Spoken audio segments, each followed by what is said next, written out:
নারায়ণগঞ্জের হাসপাতালগুলোতে বেড়েছে রোগীর চাপ। ডায়রিয়া, আমাশয়, চিকুনগুনিয়া, জ্বর, ঠান্ডা, কাশি, সর্দি, শ্বাসকষ্ট সহ ভাইরাসজনিত রোগে আক্রান্ত রোগীর সংখ্যাই বেশি। এদের মধ্যে বয়স্ক ও শিশু রোগীর সংখ্যাই বেশি রয়েছে। নারায়ণগঞ্জের খানপুরে ৩০০ শয্যা হাসপাতাল থেকে বিস্তারিত জানিয়েছেন নারায়ণগঞ্জ প্রতিনিধি হাসান মজুমদার বাবলু। হঠাৎ করে কিন্তু নারায়ণগঞ্জে হাসপাতালগুলোতে রোগীদের চাপ খুব বেড়ে গেছে।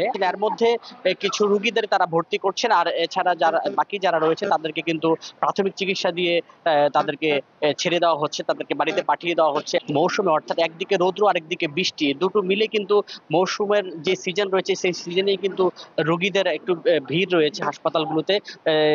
রোগীরা কিন্তু এই ডায়রিয়া, আমাশয়, টাইফয়েড, চিকুনগুনিয়া এবং যে ঠান্ডাজনিত শ্বাসকষ্ট, সর্দি, কাশি এই সিমটমগুলো নিয়ে, উপসর্গ নিয়ে কিন্তু তারা হাসপাতালে আসছেন এবং তারা চিকিৎসা নিচ্ছেন। আমি যদি একটু বলি যে আমি যে নারায়ণগঞ্জের যে ৩০০ শয্যা বিশিষ্ট হাসপাতাল রয়েছে সেই হাসপাতালে কিন্তু গত এক সপ্তাহে কিন্তু প্রায় ৩০০ রোগী এই হাসপাতালে এই ঠান্ডাজনিত রোগে ভর্তি হয়েছেন, চিকিৎসা নিচ্ছেন।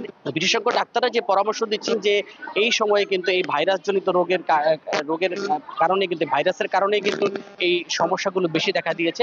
সেই জন্য তারা যে বিষয়টি বারবারই বলছেন যে রোগীর স্বজনদের অর্থাৎ রোগীদেরকে বেশ সতর্ক থাকতে হবে, বেশ সতর্কতা অবলম্বন করতে হবে এবং খাবারে তাদের পরিবর্তন নিয়ে আসতে হবে।